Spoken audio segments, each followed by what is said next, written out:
humanity. A long time, right? I know. It seemed like every time I come, I got a different story to tell, right? But hopefully, with my stories to tell, I bring you recipes that can help in some way.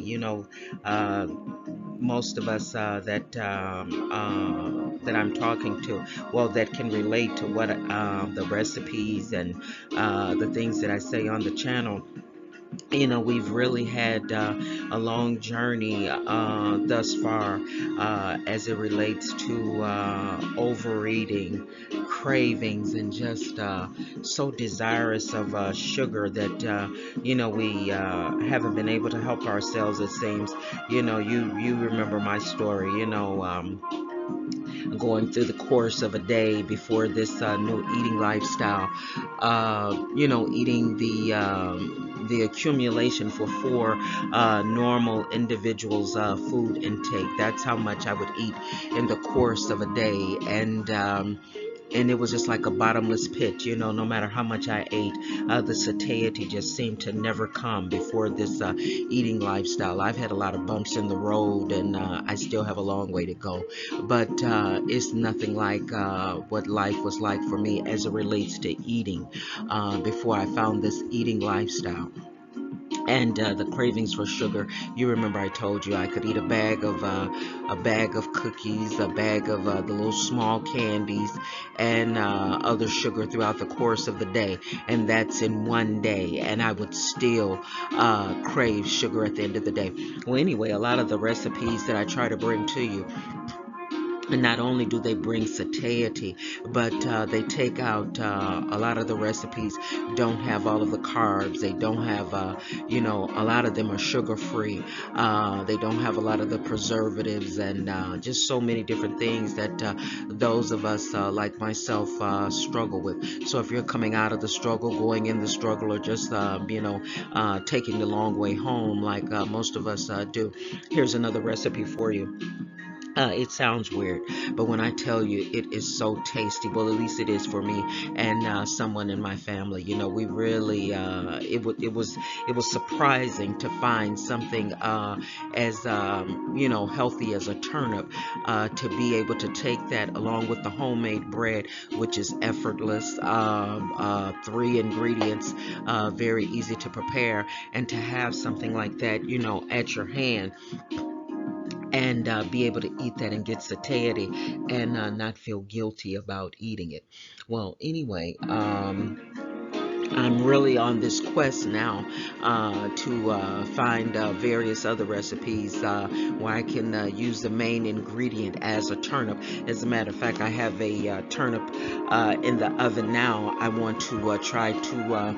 I've made a baked turnip to make it similar to a baked potato, but I've yet to try putting a gravy, a either oat flour or almond gravy, along with some Velveeta cheese. And I'm hoping to soon be able to create a cheese out of carrots and cashews and what have you. So for many of you, you're already using the dairy-free cheeses and cream cheeses. I've yet to try it, but I'm hoping to soon in the future start making healthier cheeses and cream cheese, because I use a lot of both in my recipe. And so, with all of that being said, let me just reiterate how much I've missed you guys. It's been it's been pretty weird, pretty strange, I should say. Various encounters for the last month or so, but I still didn't venture too far away from home as it relates to the eating lifestyle. So, okay, so here's what I did. I didn't use the bagel recipe for my bread. I just simply used a half a box of cream cheese, 1/4 cup to maybe just a little bit over a fourth of a cup of cheese. and that's mozzarella cheese, or you can also use block cheese. At first I was just sticking strictly with the mozzarella cheese, but you don't have to do that. You can use your block cheese, just break it up and put it in the bowl. I think you definitely want to go with a fourth a cup of mozzarella cheese, and let's just say 2 tablespoons, because I really don't have the exact measurements for the cheese as it relates to the bread recipe, but I know it's somewhere in that area. And so you're going to put that in the microwave, the cream cheese and the the mozzarella cheese. You're going to put that in the microwave for maybe a count of 70 to 80. If you hear it popping, you definitely take it out before that.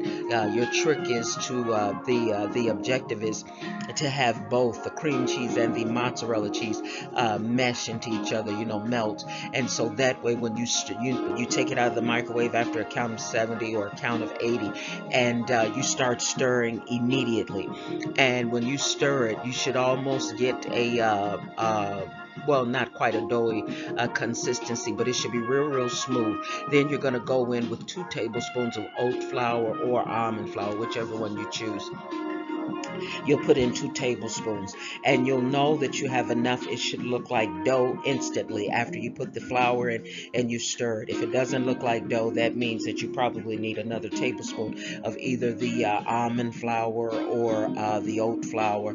I've not yet tried the coconut flour. It's just a little bit too I don't know, just a little bit too coarse, for me. But the trick about the eating lifestyle is the personalization and the customization. We've already talked about that. So by all means, experiment. If you feel like you're a little bit more comfortable with coconut flour, bake it and see how it comes out for you. Now, what I've been doing here lately, I found 2 mini loaf pans at Walmart, and so I've been making my bread with that. My oven is not real large, so I've adjusted from that to just a regular loaf pan, and putting the covering the bottom circumference. You don't want the height. You just want to cover the circumference of the bottom of the pan, just enough to cover the bottom of the pan. In each loaf pan, be it you choose a regular mini pan, a regular loaf pan, or like I had been doing, I had been utilizing the small mini pans. I just love them. I got them at Walmart. I think I paid what, $4 or $5 for the two. And but the thing is, if you go with the mini pans, it's only going to give you one sandwich. So keep that in mind. Whereas if you do the loaf pan, you can cut it in half and do 2 loaf pans, and then you have 4 sandwiches. So I think I counted that right. You get, oh, okay, I had to think about it. And so anyway, after you're gonna take put your flour in, and you're gonna stir it up. Maybe about what, 5 or 6 stirs. You don't want to go overboard with the stirring, and then you'll grease your either the 2 mini loaf pans or the 2 regular loaf pans, however you want to do it. Just like I say, experiment it, personalize it, customize it to your what you want. So now these are cheeses, and just vary a minimum amount of flour. And so with that being said, that's going to bake within the bread is going to bake within maybe about 5 or 6 minutes. You're going to put an egg wash on it. You get you 1 egg, and you put in 1 tablespoon of water, and you literally need 1 tablespoon of water, or even a teaspoon of water. If you go and just put the bowl under the tap after you put the egg in the bowl, I'm almost guaranteeing you're going to put too much water. So just go with 1 tablespoon. You're gonna whisk that up for maybe 3 or 4 stirs. I'm sorry. I found the those pastry brushes, or whatever kind of brush you call it, where you use it in the kitchen to paint your baste your various things, or take your sauces and what have you and put them on your vegetables. I found one in Dollar Tree for just $1.25. So And you take your brush, and before I had the brush, I just took a spoon, take a teaspoon and just put a little bit of the egg wash on top of your bread, and then the excess you can just dab it up and absorb it with a paper towel. It's no big, no big issue. Just make sure you don't press down hard and pull up your dough as you're pulling up the paper towel. But if you have a brush, it's a lot easier, and the only thing the egg wash is doing is giving you a golden color, and you're only going to put just enough to cover cover the top of the bread. And so you're going to bake that for, like I said, maybe like 5 or 6, maybe 5 to maybe in between the range of 5 to 10 minutes. And the reason why I say that, because all ovens aren't the same. You'll take that out, let that cool, put that to the side. You'll take your get your little square pan and put some aluminum foil in it. Put some cooking spray or a little bit of oil, and you'll bake your turnip or your turnips. They should have baked for maybe about an hour, or when it's somewhat soft. And let me tell you the reason why I say that. When I first started experimenting with the recipe, I let my turnip get almost mushy soft, and it's going to interfere with your sandwich, because it's going to be flimsy. You know what I'm saying? Almost to the point of breaking. You don't want that kind of tender. You want the turnip to be tender, but you want to be able to slice it in like oval, circular. You want circular cuts. You just go through the take your knife and just go from left to right, and you're gonna get your circular cuts, just like you would with a deli meat, a circular deli meat, except it's going to be much smaller. And so you probably, in one turnip, you should be able to get at least 4 to 5 circular slices out of it. And so what you're going to do, you're going to put that on a pan that already has aluminum foil in the bottom. You're going to coat each turnip circle. You're going to coat it with mustard and pepper. Mustard and pepper, and that's it. You're going to bake it in the oven for maybe 15-20 minutes. You just want that mustard and that pepper to go into that turnip, to give you a different, distinctive flavor, right? You take that out, let that cool for maybe about 5 or 6 minutes, and then you start dressing your sandwich.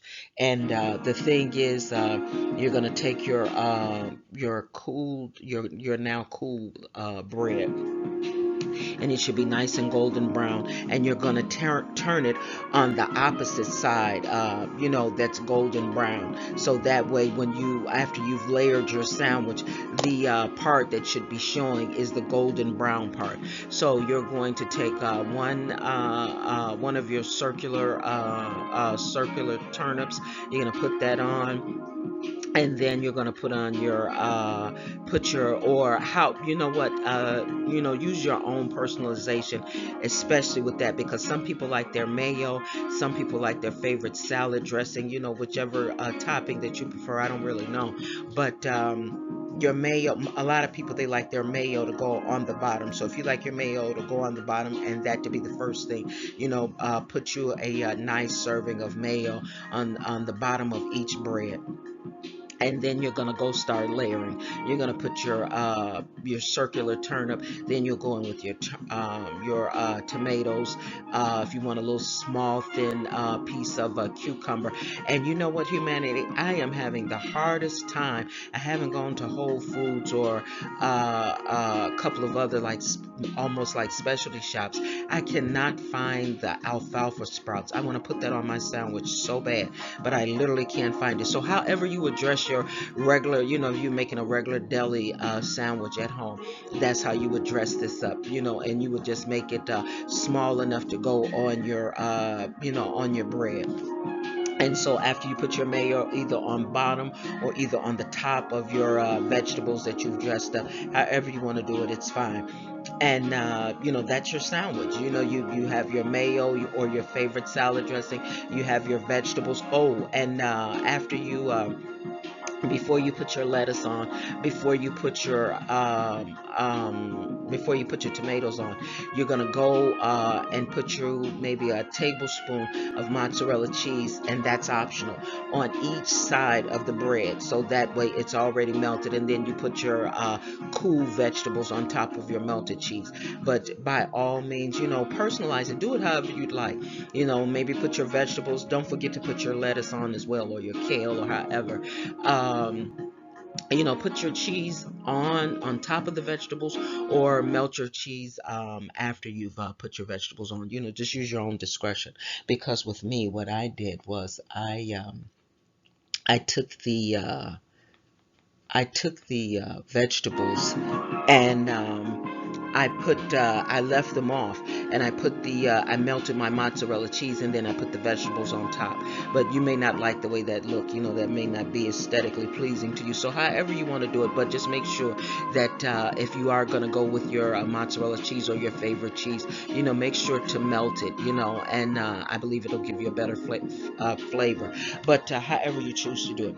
Okay, humanity, with that being said, hopefully this turnip sandwich will be an alternative. And all the recipes are meat friendly. If you decide you just want to take a piece of cold cut and put some mustard and some pepper on it, and then make the sandwich, however you want to do it, all of the recipes are meat friendly.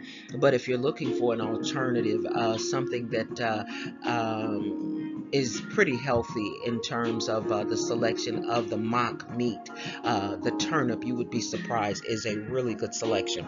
Okay, humanity, with that being said, I promise this time I tell you guys I'm going to bring you some more recipes, but this time for certain I'm going to bring you I did a healthy oatmeal, carrot, and cocoa. And the cocoa is antimicrobial, as well as it has antioxidants in it.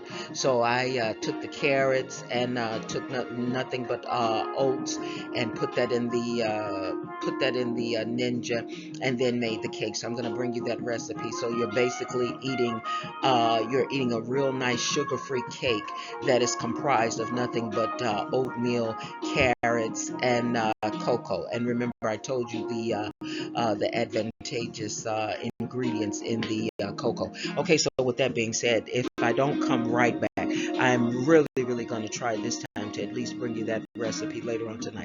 Okay, humanity, with that being said, you know how I ended. I'm